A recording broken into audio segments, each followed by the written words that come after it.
भारत सरकार ने 2027 में जनगणना कराने की घोषणा कर दी है और 1 मार्च 2027 की तिथि के अनुसार जो है वो आंकड़े एकत्र किए जाएंगे। तो 2027 की जो जनगणना है वो भारत की आर्थिक वृद्धि और विकास हेतु क्यों आवश्यक है, इस पर हम विचार करते हैं। जनगणना केवल साधारण जनसंख्या गणना ही नहीं है, वरन यह कई सामाजिक आर्थिक संकेतकों यथा आयु, लिंग, पारिवारिक स्थिति, आर्थिक स्थिति, बेरोजगारी, भाषा, शिक्षा, विकलांगता, प्रवासन यानी माइग्रेशन आदि से संबंधित आंकड़े भी एकत्र करती है। तो 2027 की जनगणना वास्तविकता को सामने लाने वाली प्रक्रिया होगी, जो यह बताएगी कि पिछले 16 वर्षों में देश कितना बदला है और अगला दशक कैसा दिखेगा।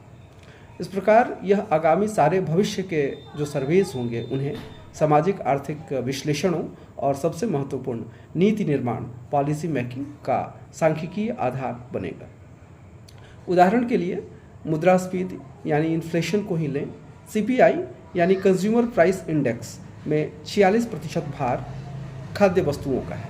यानी अभी RBI की, रिजर्व बैंक ऑफ इंडिया की मौद्रिक नीति समिति मानती है कि एक आम भारतीय अपने कुल उपभोग खर्च में 46% हिस्सा खाद्य वस्तुओं पर खर्चता है। लेकिन यह मानने का आधार 2011 की जनगणना है। समय के साथ आम जन के खर्च का तरीका, जिसे स्पेंडिंग बिहेवियर भी कहते हैं, वह परिवर्तित होता है। यदि 2011 के बाद के 14 वर्षों में भारतीयों का फूड आइटम्स पर खर्च 30% तक गिर गया हो, तब हम क्या कहेंगे। तो ऐसी स्थिति में CPI की वर्तमान संरचना यानी कंज्यूमर प्राइस इंडेक्स की वर्तमान संरचना ही अप्रासंगिक हो जाती है और RBI जो टाइट मॉनेटरी पॉलिसी अपना रही है, जिससे भारत की आर्थिक वृद्धि कुप्रभावित हो रही है, उससे बदलने की आवश्यकता भी होगी। प्रवासन के साथ ही माइग्रेशन के साथ भारत में 2011 की जनगणना के अनुसार आंतरिक प्रवासन का 48%, आंतरिक प्रवासन का 48% एक ग्रामीण क्षेत्र से दूसरे ग्रामीण क्षेत्र की ओर होता है।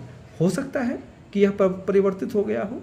नए आंकड़ों के अनुसार शहरी और ग्रामीण क्षेत्रों के बजट में आवंटन भी बदलेगा और शिक्षा, रोजगार और समाज कल्याण हेतु आवंटन की प्रकृति भी बदलेगी।